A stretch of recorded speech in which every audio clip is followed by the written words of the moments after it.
नमस्कार दोस्तों, स्वागत है आपका हमारे प्यारे से परिवार विज्ञप्ति पीसीएस पर।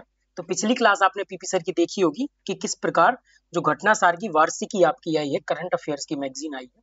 तो आपको वन लाइनर की एक क्लास स्टार्ट की गई थी और आज से आपकी कंटिन्यूअसली क्लासेस चलेंगी। एक हफ्ते के अंदर कोशिश की जाएगी कि जो घटना सार आई है आपकी वार्षिकी वो खत्म कर दी जाए। दिन में भले ही 2 क्लास या 3 क्लास जैसे भी लानी हो, तो इसको पूरा कंप्लीट करने का जल्द से जल्द प्रयास किया जाएगा। क्योंकि क्या है, आरओ का जब एग्जाम हुआ था उसके टाइम आपको कुछ क्लासेस करंट अफेयर्स की घटना चक्र और घटना स्टार की जो मिक्स करके तीनों टीचर्स ने कराई थी, तो उसमें आपका काफी हद तक मटेरियल कंप्लीट करवा दिया गया था। तो जो वार्षिकी आई है उसमें 3-4 महीने का ही करंट अफेयर्स है। फिर भी आपको एक बार पूरी इसलिए कराई जाएगी क्योंकि वो करंट अफेयर्स भी और पीछे का भी, मतलब जो अभी नया करंट अफेयर्स जो 3-4 महीने का है और जो पीछे का सारा करंट अफेयर्स रहेगा, तो कंपाइलेशन आपको एक जगह मिल जाएगा। आपको हर जगह अलग अलग बुक्स या अलग अलग मैगजीन्स पढ़ने की जरूरत नहीं रहेगी। तो इसमें क्या करेंगे, इसमें सबसे पहले जो नया करंट अफेयर्स है उसको करेंगे और जो पीछे का करंट अफेयर्स आपका दिया गया है उसको क्या करेंगे, स्पीड में करते हुए चलेंगे। तो क्या होगा, आपका पीछे का रिवीजन भी हो जाएगा और नया करंट अफेयर्स भी आपका जो रेलेवेंस है या जो आपका इंपॉर्टेंट है वो आपको करवा दिया जाएगा। तो ठीक है, इसमें करने क्या वाले हैं, सबसे पहले आपको जैसे पता है पीछे की क्लासेस आपने भी करी हैं, जो भी करी होंगी, तो उसमें आपको पता है कि कैसे चलते हैं। तो सबसे पहले आपकी न्यूज देखते हैं, सबसे पहले आपकी न्यूज देखी जाती है, फिर उसके बाद देखते हैं कि उसका क्या रेलेवेंस है। फिर उसके बाद यदि उसमें कोई फैक्ट है या कोई ऐसा निमोनिक्स बनाने की है तो उसपे जो ट्रिक्स बन सकती है तो ट्रिक्स बनाई जाएगी। सबसे पहले आपको न्यूज करवाएंगे, फिर अगर न्यूज रेलेवेंट है, कितनी रेलेवेंट है, तो उसको उस हिसाब से पढ़ाया जाएगा। मतलब यदि ज्यादा इंपॉर्टेंट है तो डीप पढ़ाया जाएगा, कम है तो उसको ओवरव्यू देखिए वन लाइनर फैक्ट के तौर पर बता के निकल जाएंगे आगे। और यदि उसमें कोई निमोनिक्स या कोई ट्रिक्स बन रही होगी, जो ट्रिक्स एग्जाम तक कैसे ले जाएं, मतलब ट्रिक्स क्या होता है, ट्रिक्स या निमोनिक्स एग्जाम में फैक्ट कैसे ले जाएं। जैसे अब आरओ में भी आपने देखा होगा कि कैसे मतलब अपना फॉरेन मतलब वो पूछ लिया जाता है कि आपका विदेशी मुद्रा भंडार कितना है। आपका विदेशी मुद्रा भंडार एग्जैक्ट वर्ड या एग्जैक्ट अंकों में पूछ दिया जाता है। तो जब आयोग इतने स्तर तक आ गया है कि फैक्ट को एक एक करके पूछ रहा है, तो हमें कुछ ऐसी ट्रिक्स या कुछ ऐसे निमोनिक्स बनाने होंगे जिससे एग्जाम में हम वो फैक्ट ले जा सकें। तो ठीक है, तो ये हो गया क्लास का आपका ओवरव्यू, कैसे क्लास आगे प्रोसीड होने वाली है। 2 मिनट जरूर लगे लेकिन आपको पूरा समझा दिया कि क्लास कैसे चलने वाली है। और आप कह रहे होंगे कि 116 पेज से क्यों, क्योंकि इसके पहले का जैसे आपको वन लाइनर पीपी सर के द्वारा कराया गया है, नेशनल और इंटरनेशनल न्यूज भी उनके ही द्वारा कवर कराई जाएगी। उसके बाद की जो भी आर्थिक की घटनाएं हुई, डिफेंस हुआ, एनवायरमेंट हुआ, साइंस टेक हुआ, तो ये सारा मेरे द्वारा पीछे भी कराया गया था और आगे भी हम लोग कराएंगे। तो चलते हैं सीधा पहले टॉपिक पर, अब बिना किसी देर किए हुए। और जो भी टॉपिक्स होगा उसको जितनी इंपॉर्टेंस होगी उसी हिसाब से समय देते हुए आगे चलेंगे। तो पहला टॉपिक आपका क्या है, तो आपने देखा होगा जीएसटी की जो स्लैब्स हैं उसमें भी हाल ही में बदलाव हुआ है, जिसे नेक्स्ट जेन जीएसटी रिफॉर्म भी कहा गया है। तो सबसे पहले न्यूज देखते हैं कि क्या न्यूज है।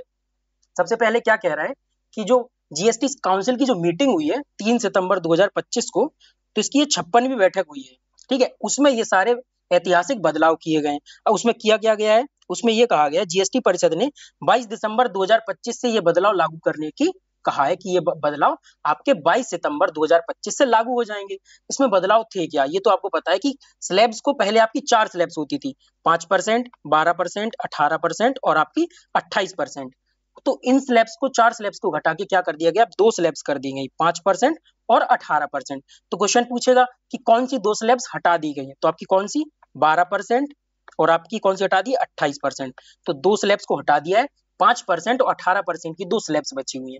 तो 2 फैक्ट क्या हुए, एक तो आपने ये देखा कि 56वीं बैठक हुई है जीएसटी काउंसिल की, दूसरा क्या है कि 22 सितंबर से ये रिफॉर्म लागू होंगे। और अगला उसके बाद क्या है कि ये 5 और 18% के 2 स्लैब्स में बांट दिया है, जो पहले आपकी 4 स्लैब्स होती थी। केवल इतना ही फैक्ट देखना है। अब इसमें जैसे ये देख सकते हैं, हालांकि पान मसाला, गुटखा, तंबाकू, सिगरेट, बीड़ी जैसे पान सामान विलासिता की वस्तु, जिन्हें सिन गुड्स कहा जाता है, जो विलासिता की वस्तुएं होती हैं, उनकी दरों पर जीएसटी ऊंची ही रखी गई है। उन पर जीएसटी हमेशा से ऊपर ही रखी जाती है, उन पर ऊंची दर जारी रहेंगी। और मीठे फ्लेवर्ड पे जीएसटी 28% से बढ़ाकर 40% कर दिया गया है। जो सिन गुड्स होती हैं, जो हानिकारक गुड्स बोलते हैं जिसको, जैसे आपकी शराब हो गई, तंबाकू हो गया, पान गुटखा मसाला हो गया, सिगरेट हो गया, तो ये क्या करती है, इन्वायरमेंट को भी इम्पेक्ट पड़ती है, दूसरे के हेल्थ पर भी डालती है, बुरा असर डालती हैं। तो इनमें क्या करते हैं कि इनकी जीएसटी की स्लैब्स ऊपर ही रखी जाती है, इन पे जीएसटी ज्यादा ही ली जाती है। तो ये एक इसका फैक्ट हो गया। उसके बाद देखेंगे कि देखिए ये जो आपकी एक स्लैब आई थी, इसे क्या कहा गया था मोदी जी के द्वारा, historic Diwali gift for the nation. Historic Diwali gift for the nation, क्योंकि दिवाली के नजदीक आया है। इसे नेक्स्ट जेन जीएसटी रिफॉर्म कहा था। फॉर ईज ऑफ लिविंग और बिल्डिंग आत्मनिर्भर भारत, आत्मनिर्भर भारत और ईज ऑफ लिविंग को बढ़ाने के लिए जीएसटी में ये रिफॉर्म किए गए हैं। ये आपने देखा होगा कि किस प्रकार अफोर्डेबल एजुकेशन पर 0% जीएसटी की स्लैब्स कर दी है। कई आइटम्स पर जो डेली गुड्स की चीजें होती है, बेसिक नीड्स की चीजें होती हैं, उन पर जीएसटी की स्लैब्स को बहुत कम कर दिया गया है, 5% कर दिया गया है। और दूसरी स्लैब्स में 18%, जो ऐसी वस्तुएं हैं जिसपे जीएसटी ज्यादा होनी चाहिए, तो उनको 18% की स्लैब्स में रखा गया है। जैसे आपका क्या है, पेट्रोल हो गया आपका, ठीक है, डीजल हो गया आपका, मोटरसाइकिल हो गई, मोटर व्हीकल हो गया। तो ये जो भी आपकी विलासिता की वस्तुएं, इन पर 18% जीएसटी और बेसिक गुड्स पर आपकी 5% जीएसटी। तो आपके 3-4 फैक्ट इसमें से निकल के आए हैं। अब इन फैक्ट्स को देखेंगे कि किस फैक्ट को ज्यादा याद रखना है, उसको हम ट्रिक्स के माध्यम से याद रखेंगे। जैसे जो आपको ग्रीन हाईलाइट करके दिया गया है, तो ये मान के चलिए ये मेरे अनुसार एग्जाम में पूछे जाने वाले फैक्ट हैं। तो इनको हम कोई ट्रिक्स या कोई निमोनिक्स के द्वारा याद करेंगे कि कैसे इनको याद करना है। तो सबसे पहले देखते हैं कि 56वीं जो बैठक हुई, अब इसको कैसे याद रखना है। तो आपको याद होगा कि जो प्रधानमंत्री जी हैं, उनके मोदी जी हैं, उनके लिए कहा जाता है कि उनका 56 इंच का सीना है। उन्होंने ये एक प्रकार से कह सकते हैं पॉलिटिकल एंगल देने के लिए, मतलब राजनीति करने के लिए कि चुनाव आने वाले, इसलिए जीएसटी स्लैब्स में बदलाव कर दिया गया है। तो कहते हैं कि उनका 56 इंच का सीना है। तो हम ये याद रख सकते हैं जीएसटी काउंसिल की कौन सी बैठक हुई है, ये 56वीं बैठक हुई है। 56 इंच से आप याद रख सकते हैं, 56 इंच सीने से याद रख सकते हैं कि जीएसटी काउंसिल की आपकी 56वीं बैठक हुई है। उसके बाद आपको याद रखना है 22 सितंबर, तो 2+2 कुछ भी ऐसे 22 सितंबर, चूंकि रिसेंट की डेट है तो इसको आप याद भी रख सकते हैं कि 22 सितंबर 2025 को आपकी ये जो रिफॉर्म हुए हैं ये आपके लागू होंगे। अब 2 स्लैब्स तो आपको बता ही दिया है, 5 और 18, बीच की जैसे 12 तो आपकी हटा दी गई है और 28% भी स्लैब्स आपकी हटा दी गई है। तो ये भी आपको याद हो जाएगा। उसके बाद देखिए, उसके बाद क्या है आपका, अब हाँ पूछा जाएगा, अब जीएसटी काउंसिल इंपोर्टेंट हो गया चूंकि इसने रिफॉर्म किया है, तो इसकी 56वीं बैठक हुई थी। अब ये पूछेगा आपसे कि इसे लागू किस संविधान संशोधन के द्वारा किया गया था और संविधान का कौन सा अनुच्छेद है जो जीएसटी काउंसिल के लिए इंपोर्टेंट है। तो ये आपका जब पॉलिटी में पढ़ाया जाता है तो आपने भी पढ़ा होगा कि 101वां संविधान जो संशोधन है वो जीएसटी काउंसिल की बात करता है। और अनुच्छेद कौन सा है आपका, 279A, 279 ये अनुच्छेद है। अब ये भी कैसे याद रखें, ये भी आप याद रख सकते हैं। जैसे देखिए 101वां संविधान संशोधन है, तो 1 + 0 + 1 यदि ये करेंगे तो कितना बन रहा है, 2। अब 2 से स्टार्ट करेंगे, या 1 + 1 आपका यहाँ से 2 निकल के आया है। अब 2 से स्टार्ट करेंगे तो आप आर्टिकल देख लेंगे, 2 + 7 कितना हो जाता है, 9। तो 2 + 7 आपका 9 हो जाएगा, तो आर्टिकल आपका हो जाएगा 279 और A क्या हो जाएगा, 2 + 7 9 हो जाएगा, आर्टिकल हो जाएगा आपका 279A। संविधान संशोधन देख लिया, 101वां संविधान संशोधन, और आपका अनुच्छेद कौन सा हो गया, 1 + 1 2 और 2 में 7 जोड़ा तो 9, तो 279A आर्टिकल हो जाएगा आपको संविधान संशोधन 101। तो यहाँ से जो 4-5 फैक्ट निकल के आए, चूंकि ये बहुत ही ऐतिहासिक कदम था इसलिए इसके पूछे जाने की संभावना काफी हद तक बढ़ जाती है। ठीक है, उसके बाद देखते हैं आगे का क्या, आगे की क्या न्यूज है। अब अगली न्यूज पे चलते हैं। तो दूसरी न्यूज क्या है, भारत और यूरोपीय मुक्त व्यापार संघ के बीच एफटीए 1 अक्टूबर 2025 से लागू होगा। भारत और European free trade agreement, Europe के साथ भारत ने क्या किया है, फ्री ट्रेड एग्रीमेंट किया है, जिसे हम एफटीए फ्री ट्रेड एग्रीमेंट बोलते हैं। वो कब से लागू होगा, 1 अक्टूबर 2025 से। तो सबसे पहला यही फैक्ट आपको याद रखना है। पहले तो ये पूछ लेगा कि भारत का किस संघ के साथ, या ये पूछ सकता है किस ग्रुप या किस संघ के साथ फ्री ट्रेड एग्रीमेंट पर समझौता हुआ है। तो आप बताएंगे किसके, यूरोपियन यूनियन के साथ फ्री ट्रेड एग्रीमेंट आपका अभी समझौता हुआ है। अब ये लागू कब से होगा ये भी पूछ सकता है। तो ये हुआ है आपका 1 अक्टूबर 2025 से आपका लागू होगा। तो आप कैसे याद रख सकते हैं इसको, 2 अक्टूबर से उठा सकते हैं।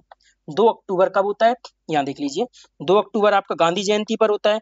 तो उस दिन क्या होता है आपका, उस दिन या आप तो फ्री रहते हैं या पूरे देश में हॉलीडे रहता है, ऐसे भी याद रख सकते हैं। तो उसके एक दिन पहले ही ईयू ने आपको ऐसा तोहफा दिया है, भारत ने आपको ऐसा तोहफा दिया है ईयू के लिए कि आप 2 अक्टूबर से एक दिन पहले, मतलब 1 अक्टूबर को ईयू के साथ आपका एफटीए एग्रीमेंट साइन हुआ है। क्योंकि ऐसे क्वेश्चन पीसीएस में करंट अफेयर्स के लिए पूछे गए हैं, इसलिए आपको इतनी इंपॉर्टेंस देके इनको करवाया जा रहा है। जब आप पीछे के पीवाईक्यूज उठा के देखेंगे तो आपको समझ आएगा कि ये कितने वैल्यूएबल क्वेश्चंस हैं। ठीक है, अब देखेंगे ईएफटीए में 4 देश शामिल हैं आपकी, स्विट्जरलैंड, आइसलैंड, नॉर्वे और आपका लिंक्सटेनटाइन। कौन है आपका, स्विट्जरलैंड, आइसलैंड, नॉर्वे और लिंक्टेनस्टाइन है। तो आपकी ये कैसे याद रहेंगे अब कि ईएफटीए में 4 कौन कौन से देश शामिल है। तो देखिए यूरोपीय, जो यूरोपीय व्यक्ति जब फ्री रहता है तो फ्री कब रहता है, सबसे पहले तो ये देखना है। फ्री जब रहता है जब वहां आइस गिरती है, जब यूरोप में या वेस्टर्न कंट्रीज में जब आइस गिरती है तो वो बहुत फ्री रहता है। तो हमें सबसे पहले कहाँ पकड़ना है, यूरोपीय व्यक्ति फ्री कब रहता है, तो आपका ईएफटीए में शामिल देश पूछ लेगा। अब वो फ्री कब रहता है ये आपको कैसे याद रखेंगे कि जब उन देशों में आइस गिरती है, जब बर्फ गिरती है तो क्या करते हैं, वो टेंट लगा के रहते हैं, टेंट लगाते हैं। उसके बाद क्या करते हैं, टेंट लगाने के बाद नाव से यात्रा करते हैं। आपने देखा होगा कि जब इंग्लैंड या यूरोपीय कंट्रीज में बाढ़ आ जाती है या ऐसे कोई टाइम आता है बर्फ गिरती है, तो वो नाव में कैसे एंजॉयमेंट करने लगते हैं। तो वह फ्री कब रहता है व्यक्ति, जब वहां आइस गिरती है, ठीक है। फिर क्या करते हैं वो लोग, टेंट लगा के रहते हैं, नाव में घूमते रहते हैं। और क्या करते हैं, और क्या करते हैं, स्वीट खाते रहते हैं, मतलब मिठाई खाते रहते हैं। तो आपको इससे समझना है कि फ्री कब रहते हैं, जब आइस गिरती है तो वो टेंट लगा के रहते हैं, नाव से यात्रा करते हैं, और क्या करते हैं, मिठाई खाते रहते हैं। तो ऐसे चार, क्योंकि ये क्या होता है ना, कुछ ऐसी निमोनिक्स या कोई ऐसी थ्योरी या कुछ ऐसी ट्रिक्स बना के जब आप एग्जाम में जाएंगे तो कोई और कंट्रीज आएगी तो आप आराम से एलिमिनेट कर लेंगे उसको, देखते ही आप क्लिक कर लेंगे। अच्छा, स्विट्जरलैंड से स्वीट हो गया, आइसलैंड से आइस हो गया, नॉर्वे से नाव हो गया, और लिंक्सटेनटाइन से आपको क्या होगा, टेंट हो गया। तो टेंट, नाव, आइस और स्वीट। और आपको फ्री कब रहते हैं यूरोपीय व्यक्ति, जब आइस गिरती है। तो इस प्रकार से लिंक करके आपको पूरी ट्रिक बताई गई। तो ये जब एक बार दिमाग में बैठ जाएगी ना, तो फिर आप एग्जाम में जैसे ही देखेंगे कि यूरोपियन फ्री ट्रेड एग्रीमेंट में शामिल कौन से 4 देश हैं, 3 नाम दिए होंगे, एक नहीं दिया होगा, नहीं पूछा होगा, पूछा होगा, तो उस हिसाब से आप एलिमिनेट कर लेंगे। ठीक है, तो फ्री ट्रेड एग्रीमेंट तो आपको पता ही है कि दोनों देशों के बीच बहुत ही कम ब्याज दर पर, मतलब कम ब्याज दर कह रहा हूँ, बहुत ही कम ट्रेड हो, मतलब ट्रेड जो होगा ना उसमें बहुत ही कम दर रहेगी, मतलब कि जो दर लगाई जाती हैं कि उनका सामान अपने यहाँ आएगा तो कितनी जीएसटी लगाई जा रही है या कितने टैक्स लगाए जा रहे हैं, अपना सामान उनके यहाँ जाता है तो एक्सपोर्ट इंपोर्ट पे कितना टैक्स लग रहा है। तो ये सारी टैक्स की रेट्स कम होती हैं या ऑलमोस्ट नील होती हैं। तो ये होता है आपका फ्री ट्रेड एग्रीमेंट। उसके बाद क्या है, जियो पेमेंट लिमिटेड का सेविंग प्रो नामक भारत का पहला स्वतः म्यूचुअल फंड से जुड़ने वाला खाता। तो जो जियो पेमेंट्स लिमिटेड है उसने क्या किया, आपका सेविंग प्रो नामक एक सेविंग अकाउंट खोला है आपका, जो क्या करता है, ऑटोमेटिकली आपके म्यूचुअल फंड से जुड़ जाता है। मतलब कि क्या मतलब, क्या है, कहेंगे कि इसका क्या मतलब हुआ। सबसे पहले तो देखिए नाम से ही समझ आ रहा है, सेविंग प्रो, सेविंग का मतलब हो गया आपका सेविंग अकाउंट होगा ये, और प्रो का मतलब कि प्रो होगा, जो नॉर्मल अकाउंट होते हैं उसका प्रो वर्जन होगा। अब क्या करता है ये कि इसमें क्या होता है कि जो भी आपकी अमाउंट, जैसे मान लीजिए इसमें 2 लाख रुपए आपका अमाउंट बेसिक पड़ा हुआ है, तो जो आपका बचा हुआ खाता होता है, जो निष्क्रिय अमाउंट होता है जिसको आप यूज नहीं कर रहे होते हैं, तो इसको क्या करता है ये रातों रात, मतलब रात में ही इसको ये म्यूचुअल फंड में ऑटोमेटिकली इन्वेस्ट कर देता है, और उससे जो प्रॉफिट होता है वो सुबह आपको प्रॉफिट मिल जाता है। तो ये क्या करता है कि जो भी आपका निष्क्रिय अमाउंट पड़ा हुआ है, निष्क्रिय राशि पड़ी हुई है आपकी सेविंग अकाउंट में, अकाउंट खुलेगा, एक बेसिक आपकी अमाउंट रखवाएंगे, उसमें जो भी आपका अमाउंट, मान लीजिए कि आपका अमाउंट 50,000 उसमें निष्क्रिय पड़ा हुआ है, तो वो ये क्या करेगा, आपका सेविंग प्रो जो अकाउंट है वो 50,000 ले जाके आपका रातों रात म्यूचुअल फंड में लगाएगा, जो भी प्रॉफिट होगा वो आपको प्रॉफिट सुबह मिल जाएगा। तो ये जियो पेमेंट लिमिटेड के द्वारा ऐसा सेविंग प्रो नामक एक अकाउंट खोला गया है, मतलब चालू किया गया है। तो समझ गए होंगे कि सेविंग प्रो क्या है। सीधा पूछेगा कि भारत का पहला स्वतः म्यूचुअल फंड से जुड़ने वाला खाता सेविंग प्रो है, या पूछेगा कौन सा खाता है, या पूछेगा सेविंग प्रो नामक एक खाता है किस पेमेंट लिमिटेड के द्वारा चालू किया गया है। डाल देगा एसबीआई बैंक के द्वारा, एनपीसीआई के द्वारा, जियो पेमेंट लिमिटेड के द्वारा, एयरटेल पेमेंट लिमिटेड के द्वारा। तो इस प्रकार से ऑप्शन डाल देगा, तब आप कंफ्यूज होंगे। तो क्या है, जियो के द्वारा निकाला गया है, और कोई भी ऐसी नई तरकीब आई है तो शायद जियो ही लाया है, तो ऐसे याद रख सकते हैं। ठीक है, अगला टॉपिक देखते हैं। अब अमेरिका का जो टैरिफ वॉर है खास इंपोर्टेंट नहीं, इसको नहीं पूछे जाने की संभावना है। अब उसके बाद देखते हैं, भारत में इलेक्ट्रिक वाहन पर 200 अरब डॉलर के अवसर का लाभ एक नामक रिपोर्ट आई है। क्या आई है, unlocking a 200 million opportunity electric vehicle in India. ठीक है, एक ये रिपोर्ट आई। ऐसी रिपोर्ट्स क्या होता है कि यूपीएस, मतलब यूपीएससी कह रहा हूँ, पीसीएस पूछ देता है, तो उसके बाद क्या होता है कि ये समझ नहीं आता कि ये रिपोर्ट या ये बुक कहाँ से पूछ ली है। तो ऐसी जो करंट में मुद्दे चलते हैं तो उन्हीं के द्वारा भी ऐसी बुक उठा लेते हैं। तो ये किसके द्वारा निकाली गई है, नीति आयोग के द्वारा निकाली गई। बुक का क्या नाम है, अनलॉकिंग, रिपोर्ट का क्या नाम है, अनलॉकिंग अ 200 डॉलर मिलियन, मतलब billion dollar, 200 billion dollar opportunity electric vehicle in India. Bharat में इलेक्ट्रिक वाहन 200 अरब डॉलर के अवसर का लाभ नामक जो रिपोर्ट निकाली गई है, सीधा पूछेगा आपका किसके द्वारा निकाली गई है। तो किसके द्वारा, आपका नीति आयोग के द्वारा निकाली गई। उसके बाद सारे आपके मेंस के पॉइंट हैं, उतने इंपॉर्टेंट नहीं है। अब उसके बाद देखते हैं, दुनिया के शीर्ष 50 नाश्ते की सूची में भारतीय उपमा को 43वें स्थान पर रखा गया है। तो शीर्ष जो दुनिया के नाश्ते ब्रेकफास्ट होता है जो सुबह करते हैं लोग, तो उनमें शीर्ष 50 टॉप 50 जो ब्रेकफास्ट चुने गए हैं उसमें आपके उपमा को 43 रैंक दी गई है, तो उपमा को स्थान दिया गया। तो सीधा पूछ देगा कि शीर्ष दुनिया के शीर्ष 50 नाश्ते की सूची में भारत के किस व्यंजन को स्थान दिया गया है, तो याद क्या रखना है, उपमा को, ये तो आपको याद रह जाएगा। उसके बाद दुनिया का सबसे शीर्ष स्थान पर कौन सा है, तो ये है आपका इंडोनेशिया के बुबुर अयाम व्यंजन। देखिए उसकी आपको इमेज भी लगाइए साइड में ही।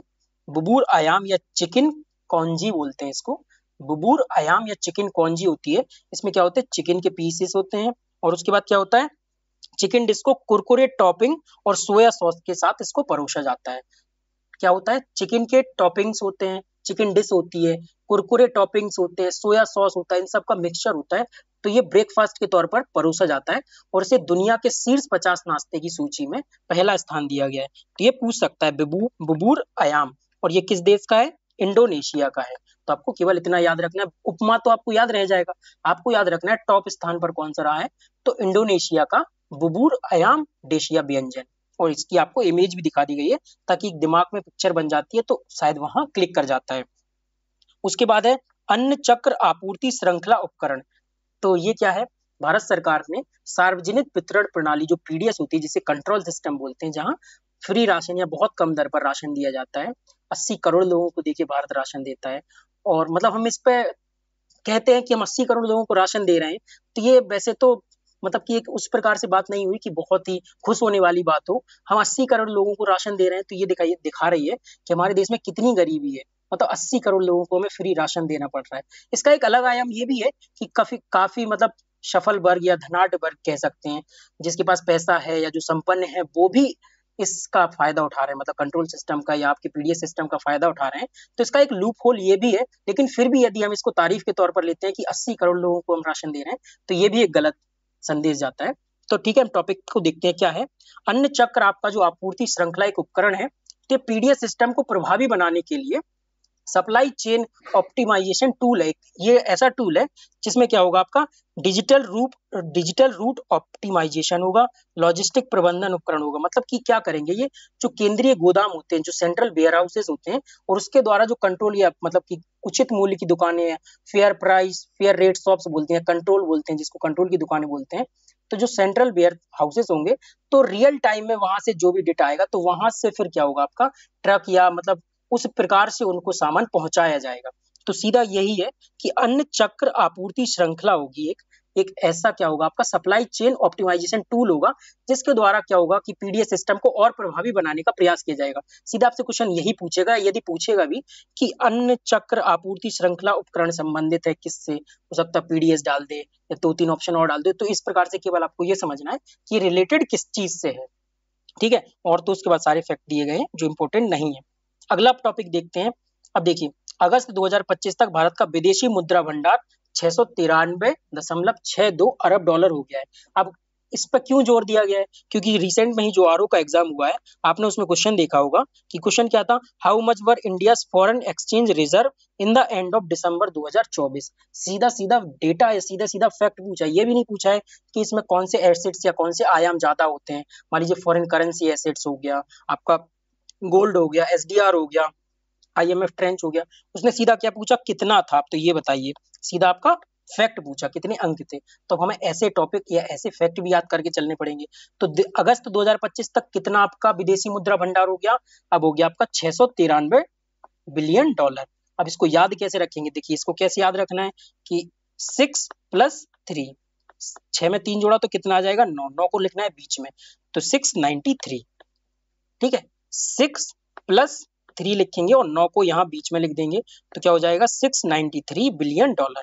अब आप ऐसे कुछ ट्रिक्स बना के जाएंगे तो याद हो जाएगा। यदि फिर भी ना रहे तो इसकी मैं तो एक मतलब सिंपल ट्रिक ऐसी होती है कि यदि 4 अंक दिए होंगे तो उसको कैसे एलिमिनेट करना है, तो 1 2 3 4 सीरीज की रैंकिंग के हिसाब से मैं बीच के 2 पे जाता हूँ, किसी एक पे। अगर आपको यदि एलिमिनेशन या गैस वर्क ही करना है, जैसे देखिए 578, सबसे पहले तो आप यही हटा देंगे, आपको इतना तो नॉलेज होगी कि 600 बिलियन डॉलर को हमारा विदेशी मुद्रा भंडार क्रॉस कर गया था। उसके बाद बचता है आपका 629, 640, 653, तो ये आपका 2 आ रहे हैं बीच में। तो ठीक है, उसके बाद मैंने 640, मतलब ऐसे एक मारने की ट्रिक होती है, लेकिन जब आपको याद ही होगा तो ऐसा कुछ आपको एलिमिनेट ही नहीं करना है। मान लीजिए 2 4 फैक्ट दिए, 1 2 3 4, जैसे 10 15 20 35, तो 35 और 10 काट देंगे, 15 और 20 जो बचते हैं इनके ही 2 होने की संभावना ज्यादा होती है, क्योंकि आयोग जो भी क्वेश्चन के आंसर्स बनाएगा पहले ही नंबर पे उसको नहीं रख देगा। अच्छा यहाँ दिख नहीं रहा होगा, पहले ही नंबर पे जैसे मान लीजिए 10 15 25 30, तो पहले नंबर पे नहीं रख देगा और लास्ट में भी नहीं रखेगा, तो बीच के 2 में रखने का प्रयास करता है। तो मतलब एक ऐसी ही एलिमिनेशन या ऐसी एक टेक्निक होती है जिससे आप गैस वर्क करके आंसर तक पहुंच सकते हैं, लेकिन यदि आपको पहले तो याद ही करना है, याद होगा तो आप इजीली उसको टैकल कर लेंगे। तो क्या हुआ, 6 + 3 जब होगा ना, 6 + 3 9, 9 को बीच में रखेंगे तो $693 बिलियन। अब आप नहीं भूलेंगे कि अगस्त 2025 तक हमारा विदेशी मुद्रा भंडार कितना था, $693 अरब। अब देखिए, अब इसमें क्या होता है कि हमारे विदेशी मुद्रा भंडार में 4 चीजें, 4 आयाम जुड़ते हैं या 4 मुद्राएं आती हैं। उसमें क्या आता है, आपका फॉरेन करेंसी एसेट्स आते हैं, फिर आपका गोल्ड आता है, फिर आपका एसडीआर आता है, फिर आपका आईएमएफ के जो ट्रेंच होते हैं वो आते हैं। अब उसके बाद आपसे पूछ लेगा कि इसके सीक्वल से लगाइए, तो पेन चेंज कर लेते हैं। तो इसकी आपको पिछले बार भी क्या ट्रिक बताई थी, इसकी ट्रिक है आपकी फॉरेन जीएसटी। तो हमारे विदेशी मुद्रा भंडार में क्या शामिल होता है, फॉरेन जीएसटी। फॉरेन से क्या होगा आपका फॉरेन करेंसी एसेट्स, जीएसटी से क्या, जी से क्या होगा आपका, जी से हो जाएगा आपका गोल्ड, एस से क्या हो जाएगा एसडीआर, और टी से क्या होगा आईएमएफ के जो ट्रेंचेस होते हैं या आईएमएफ में जो हमारी हिस्सेदारी या भागीदारी होती है, तो वो भी आपके विदेशी मुद्रा भंडार में जुड़ते हैं। तो पहले तो ये पूछ सकता है कि भारत के विदेशी मुद्रा भंडार में कितनी वस्तुएं या कितने मुद्राएं शामिल होती हैं, तो foreign GST, foreign currency assets, gold, SDR और आईएमएफ के ट्रेंच।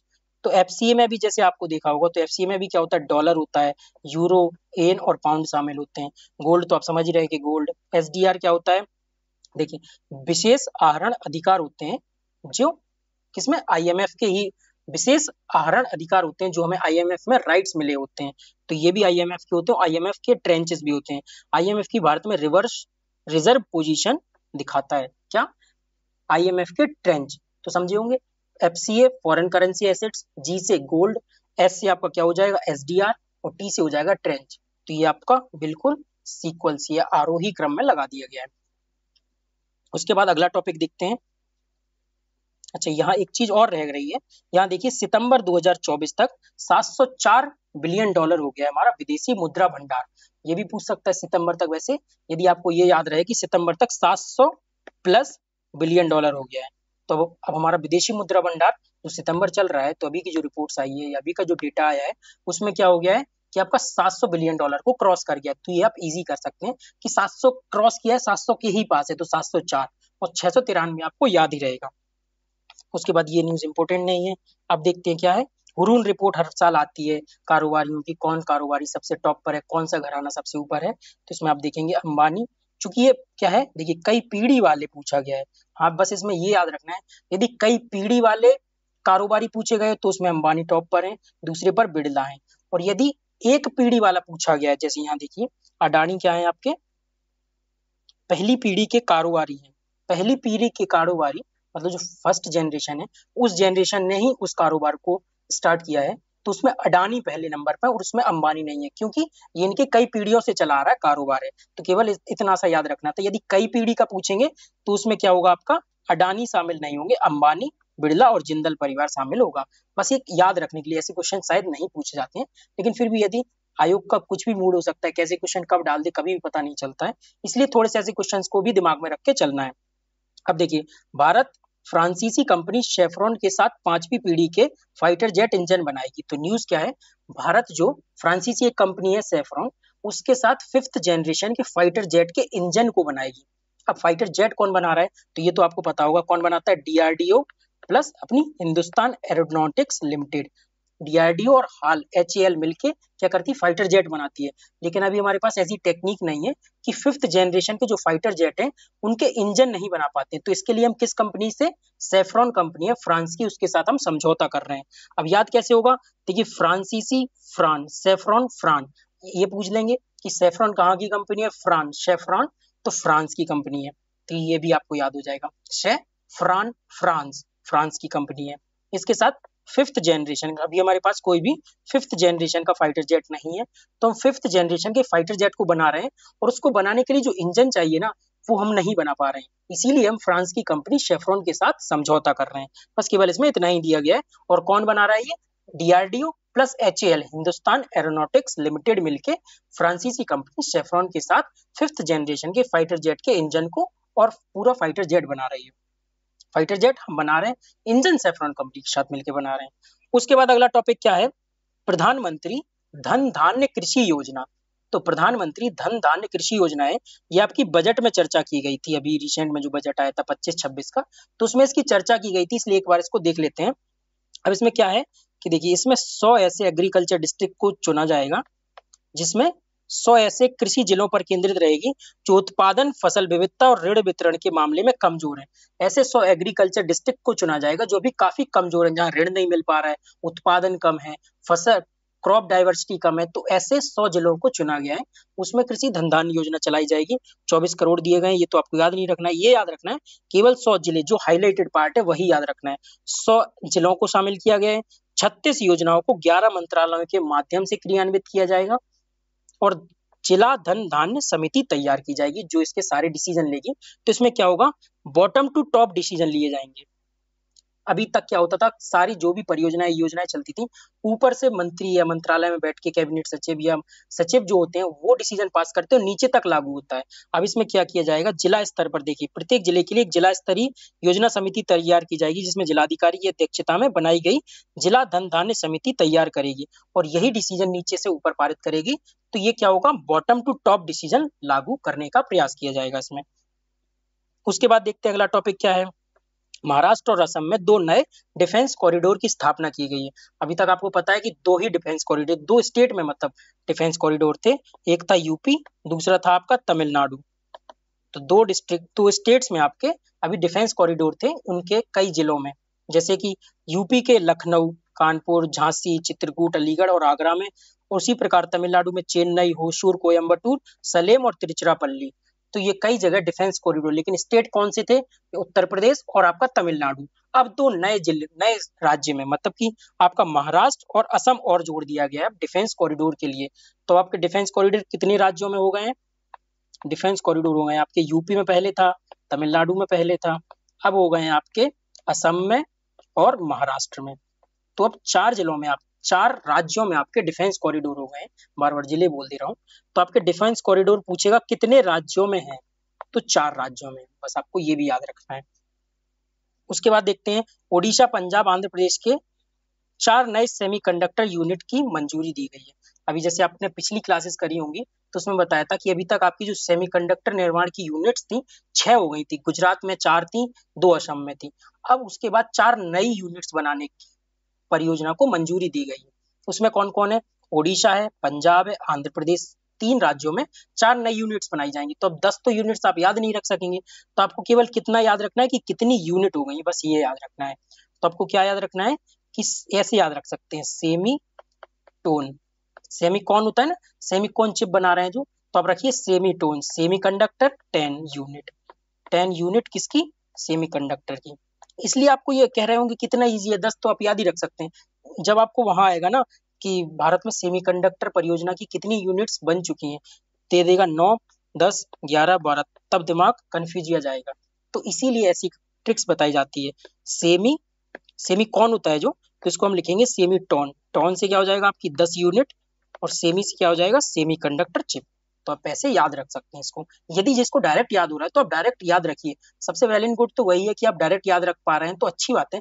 लेकिन जिसको यदि कंफ्यूजन हो जाती है, फैक्ट याद करने में दिक्कत होती है, इसके लिए ऐसी कोई ट्रिक्स और निम्यूनिक्स बनाए जाते हैं। ठीक है, आगे चलते आगे का टॉपिक देखते हैं। उसके बाद क्या है? आईएफसी एचडीएफसी के साथ मिलकर एचडीएफसी कैपिटल द्वारा H dream fund, H dream fund बनाया जा रहा है, जो आपका एचडीएफ, एचडीएफ क्या हुआ? H housing, housing dream fund. तो एचडीएफ किसके द्वारा बनाया जा रहा है? एचडीएफसी के द्वारा। तो एचडीएफ किसके द्वारा बनाया जा रहा है? इसमें ही एचडीएफ आ रहा है, तो एचडीएफसी के द्वारा, प्लस अंतरराष्ट्रीय वित्त निगम आईएफसी। तो क्या बनाया जा रहा है इसके द्वारा? Housing dream fund. ये क्या करेगा? सतत विकास, आवास की कमी और सतत विकास की चुनौतियों से निपटने में लोगों की मदद करेगा। तो जिसके पास घर नहीं है, आवास की कमी है, उसके लिए ये काम करेगा, उसको कम ब्याज दर पर लोन देगा या हाउसिंग उपलब्ध कराएगा। तो किसके द्वारा? HDFC, IFC, अंतरराष्ट्रीय वित्त निगम। और HDFC आप कैसे याद रख सकते हैं? HDFC हाउसिंग ड्रीम फंड, इसमें ही HDF आ रहा है, तो उसी के नाम से आप याद रख सकते हैं किस बैंक के द्वारा। ऐसा क्वेश्चन पूछेगा, अंतरराष्ट्रीय वित्त निगम और किस बैंक की, किस कैपिटल निगम के द्वारा हाउसिंग ड्रीम फंड की शुरुआत की गई, तो किसके द्वारा? आप वहां HDFC, SBI, ICICI, bank of Baroda ऐसे डाल देंगे ना तो कंफ्यूज हो जाएंगे, क्योंकि यहाँ तो याद रह जाता है, जब 20 दिन बाद एग्जाम में पहुंचेंगे तो कंफ्यूज हो जाते हैं, इसीलिए कुछ ऐसी ट्रिक से आपको याद करवाया जाता है। अब ये देखिए, मलेशिया राइट बैंक दुनिया का पहला AI संचालित बैंक है आपका। केवल वन लाइनर आपको फैक्ट है ये, क्या है कि आपका मलेशिया राइट बैंक दुनिया का पहला AI संचालित बैंक है। तो ये आप याद रखेंगे, राइट बैंक किसका है? AI संचालित बैंक है मलेशिया का। तो ये इंपॉर्टेंट फैक्ट है, इसको आप थोड़ा याद रखिए। जिसको भी ऐसी कोई निमोनिक्स या ट्रिक्स पता हो इसकी बनाने की, तो आप उसको भी कमेंट में बता सकते हैं। उसके बाद अगला टॉपिक क्या है? बैंक ऑफ इंडिया अपनी वेबसाइट के लिए STQC क्या है ये? मानकीकरण, निरीक्षण और गुणवत्ता प्रमाणन, standardisation, testing and quality certification. तो बैंक ऑफ बड़ौदा आपका अपनी वेबसाइट के लिए STQC प्रमाणन प्राप्त करने वाला देश का पहला बैंक बन गया। न्यूज इसलिए थी क्योंकि ये पहला शामिल हो गया इसमें, तो इसलिए थोड़ा सा इंपोर्टेंट बन जाता है। कोई भी काम पहला, या कोई भी बैंक ऐसा कोई पहला काम करता है तो थोड़ा सा आयोग की भी नजर जाती है, मतलब हमें नजर मारना चाहिए उस पर। तो क्या होगा? बैंक ऑफ इंडिया कर रहा है, BOI क्या कर रहा है आपका? अपनी वेबसाइट के लिए STQC सर्टिफिकेट प्राप्त करने वाला पहला बैंक बन गया। केवल वन लाइनर न्यूज थी, ये आपकी इंपोर्टेंट न्यूज नहीं है। उसके बाद चलते हैं सीधा, टाटा के द्वारा 2 कंपनियों का अधिग्रहण किया जा रहा है। एक कंपनी है, देखिए यहाँ से आपकी इटली की इवेको ग्रुप है, तो इवोको आप याद रख सकते हैं, ई से बन रहा है, इटली से आपका इवोको, ई से इटली। तो इवोको कहाँ की कंपनी है? इटली की। 100% उसकी हिस्सेदारी खरीद लिया है टाटा मोटर्स ने। और उसके बाद देखिए, टाटा ऑटोकॉम के द्वारा क्या है? स्लोवाकिया का IAC ग्रुप का अधिग्रहण कर लिया। ये ग्रुप है IAC स्लोवाकिया का, इवोको एक कंपनी है इटली की। तो केवल एक याद रखने के लिए, यदि ऐसा कोई क्वेश्चन आ जाए कि किसके द्वारा खरीदा जाए, तो रिलायंस के द्वारा नहीं, तो किसके द्वारा? टाटा कंपनी के द्वारा खरीदा जा रहा है। उसके बाद देखिए, एक इंपोर्टेंट न्यूज ये है कि छत्तीसगढ़ के महासमुंद जिले में निकिल, कॉपर और प्लेटिनम समूह तत्वों के भंडार की खोज की गई है। निकिल, कॉपर और प्लेटिनम समूह के, मतलब प्लेटिनम समूह के जो मिनरल्स हैं उनके भंडारण की खोज की गई, भंडार की खोज की गई है। क्या है? और इस खोज से क्या होगा? औद्योगिक और स्वच्छ ऊर्जा भविष्य में अत्यावश्यक रणनीतिक खनिज, मतलब इससे इन खनिज की खोज से क्या होगा? उद्योगों में फायदा मिलेगा, स्वच्छ ऊर्जा में फायदा मिलेगा, जिससे हम भविष्य के लिए ऊर्जा बना सकते हैं। तो ठीक है, मिनरल्स मिलना एक बहुत बड़ा काम होता है, मिनरल्स मिलना, जैसे पेट्रोलियम मिल जाना, तो ये बहुत बड़ी चीज होती है, इसीलिए ये इंपॉर्टेंट न्यूज बन जाती है। अब इसको याद कैसे रखना है? ऐसे रख सकते हैं, महासमुद्र से रख सकते हैं। तो 36 लोगों को क्या? निकिल, कॉपर और प्लेटिनम का महासमुद्र मिल गया है। 36 लोगों को निकिल, कॉपर और प्लेटिनम का महासमुद्र मिल गया है। तो छत्तीसगढ़ महासमुंद जिले में निकिल, कॉपर और प्लेटिनम के मिनरल्स का क्या मिला है? भंडारण मिल गया है। ठीक है, केवल इतना ही याद रखना है इसको। भारत दुनिया का 5वां सबसे बड़ा विमानन बाजार बन गया है, जापान को पीछे छोड़ते हुए दुनिया का 5वां सबसे बड़ा विमानन बाजार बन गया है। मतलब जितने भी विमान एयरपोर्ट पर जितने भी यात्री भारत में आते हैं, तो इस मामले में भारत 5वें नंबर पर पहुंच गया है। तो ये याद रख सकते हैं, केवल इतना ही फैक्ट है, पूछा जा सकता है। उसके बाद देखिए, बैंक ऑफ बड़ौदा अंतरराष्ट्रीय UPI सुविधा देने की शुरुआत किया है। बैंक ऑफ बड़ौदा ने क्या किया है? अंतरराष्ट्रीय जो UPI है उसकी सुविधा देना स्टार्ट कर दिया है उसने। ये तो कई बैंक देते हैं, लेकिन इसमें केवल इतना याद रखना है आपको कि UPI ग्लोबल एक्सेप्टेंस के जरिए कितने देशों ने UPI को एक्सेप्ट किया है। तो देखिए, सबसे पड़ोसी देश पहले तो नेपाल, भूटान, उसके बाद श्रीलंका, फिर मॉरिशस। तो ये 4 तो हमारे पड़ोसी देश हो गए, याद ही हो जाएगा। उसके बाद है आपका UAE, USA, तो 2 ग्रुप ये हो गए, 4 पड़ोसी, 2 ये हो गए। उसके बाद क्या बचा हुआ है आपका? सिंगापुर और फ्रांस। तो फ्रांस और सिंगापुर आप याद रख लेना। UPSC के रिसेंट एग्जाम जो हुआ था 2025 वाला, उसमें ये क्वेश्चन पूछा गया था कि निम्नलिखित में से किस देशों के द्वारा UPI को एक्सेप्ट नहीं किया गया या किया गया, ऐसा कुछ था। तो उसमें 4 से 5 ऑप्शन थे, उसमें आपका फ्रांस, UAE, सिंगापुर ऐसे ऑप्शन दिए गए थे। तो यदि आपको ये याद होगा तो ऐसे भी क्वेश्चन बनाए जा सकते हैं, रिपीट हो सकते हैं। तो आपको केवल इसमें से इतना ही याद रखना है कि 8 देशों के द्वारा कौन कौन से देश हैं। 4 हमारे पड़ोसी देश हैं, उसके बाद 2 ग्रुप यूएई और अमेरिका, 2 क्या हुआ फ्रांस और सिंगापुर, ऐसे याद रख सकते हैं। ठीक है, यूपीआई 700 मिलियन क्रॉस कर गया, ये तो नहीं करना है। उसके बाद ये आपको करा ही दिया है। उसके बाद देखते हैं महाराष्ट्र के द्वारा पशुपालन और मुर्गी पालन को कृषि दर्जा देने वाला महाराष्ट्र क्या बना है, पहला राज्य बना है। केवल वन लाइनर का ये आपका फैक्ट है, महाराष्ट्र पशुपालन और मुर्गी पालन को कृषि का दर्जा देने वाला पहला राज्य बना है। उसके बाद देखते हैं एसबीआई को विश्व का सबसे सर्वश्रेष्ठ उपभोक्ता बैंक का दर्जा दिया गया है। अब आपने देखा होगा बैंक की कई न्यूज आ गई हैं। सबसे पहले जैसे आपने देखा बैंक ऑफ इंडिया को अपनी वेबसाइट के लिए एस स्टैंडर्डाइजेशन STQC का सर्टिफिकेट मिला है, तो बैंक ऑफ इंडिया को मिला है, ये एक न्यूज हो गई। बैंक ऑफ बड़ौदा को क्या मिला है, यूपीआई, उसकी अपनी जो यूपी विदेश में यूपीआई चलाने के लिए स्टार्ट कर दिया, तो उसके लिए बैंक ऑफ बड़ौदा की न्यूज थी। एचडीएफसी की न्यूज देखी थी आपने, एचडीएफसी के द्वारा हाउसिंग फंड, एक जो हाउसिंग फंड बनाया गया था एचडीएफसी के द्वारा। और उसके बाद एसबीआई की न्यूज है, एसबीआई को क्या हुआ है, सर्वश्रेष्ठ उपभोक्ता बैंक का दर्जा मिला है।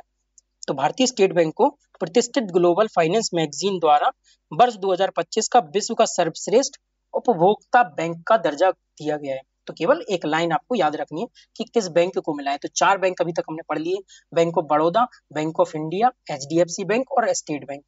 इनकी न्यूज भी देख लिए आप, क्योंकि जब चारों मिक्स होगी तो कंफ्यूज होगा, अच्छा इसमें कौन सा बैंक था, उसमें कौन सा बैंक था, इसलिए चारों को एक साथ पढ़ा दिया है आपको। अमेरिका और ईयू के बीच ऐतिहासिक व्यापार समझौता हुआ है।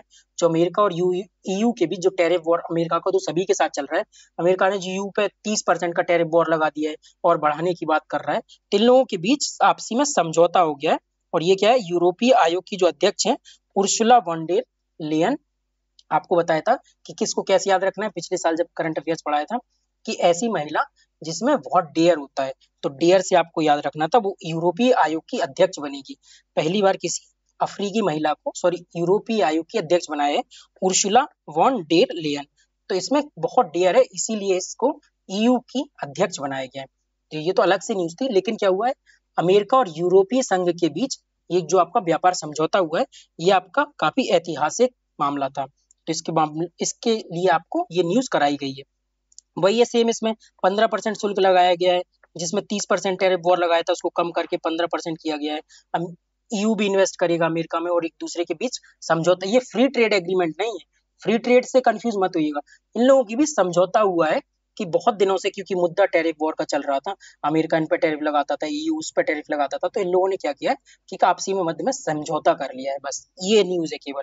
उसके बाद देखते हैं भारत में आर्थिक समानता में उल्लेखनीय सुधार हुआ है। विश्व बैंक की ये रिपोर्ट आई है कि भारत में आर्थिक समानता में उल्लेखनीय सुधार हुआ है। अब क्या है, भारत वैश्विक स्तर पर चौथा सबसे अधिक समानता वाला देश बन गया है। ठीक है, इसको कैसे निकाला गया है, एक गिनी इंडेक्स होता है, तो आपको पूछा जाएगा गिनी इंडेक्स क्या होता है, और वर्ल्ड बैंक के द्वारा एक रिपोर्ट निकाली गई है, spring 2025 poverty and equity brief, spring 2025 poverty and equity brief.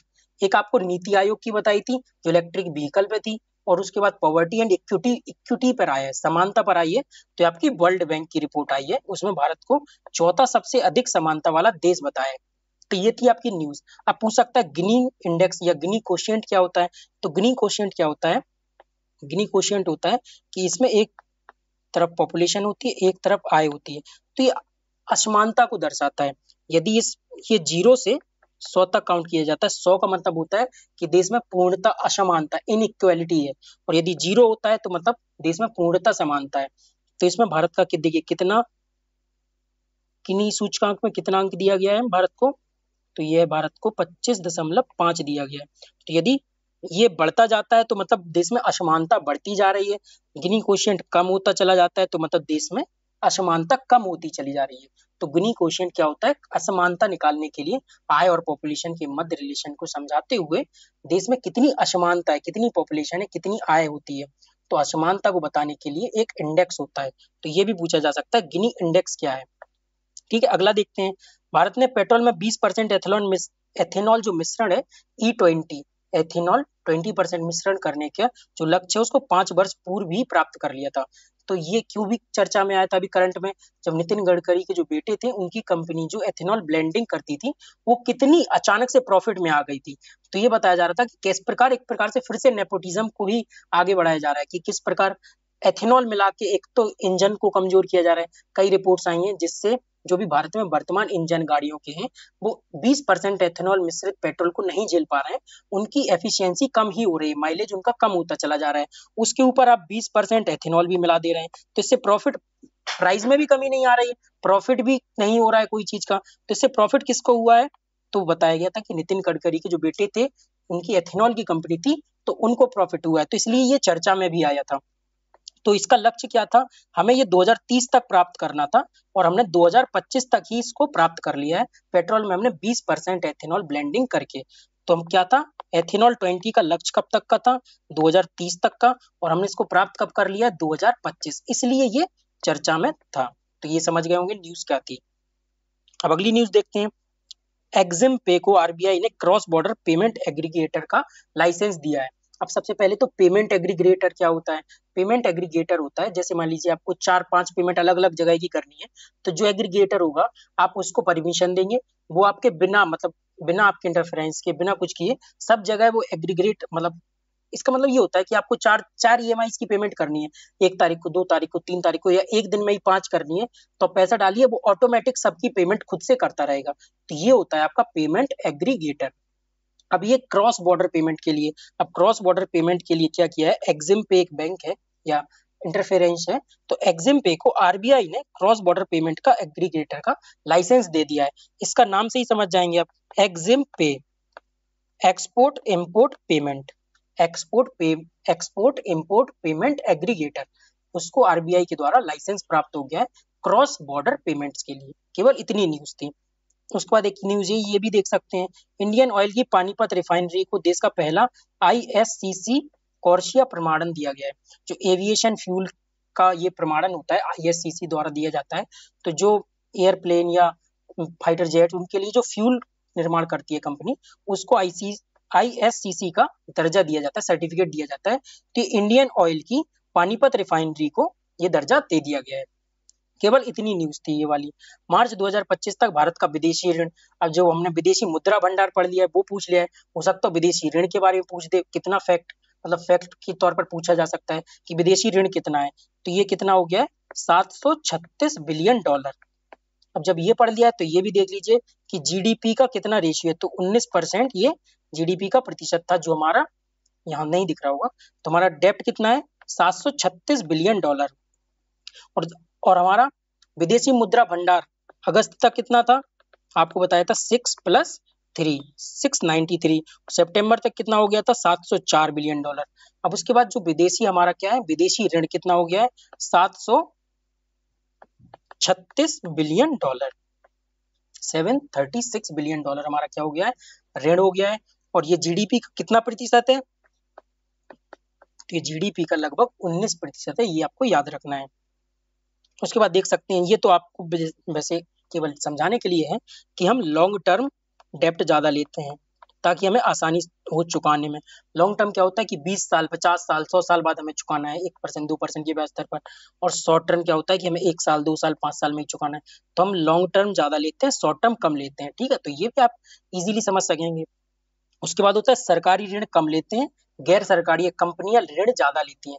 सरकारी ऋण जीडीपी का 4% है, गैर सरकारी ऋण कितना है, 14%। तो गवर्नमेंट डेप्ट, गवर्नमेंट कंपनियां डेप्ट कम लेती हैं, गैर सरकारी ऋण ज्यादा होता है।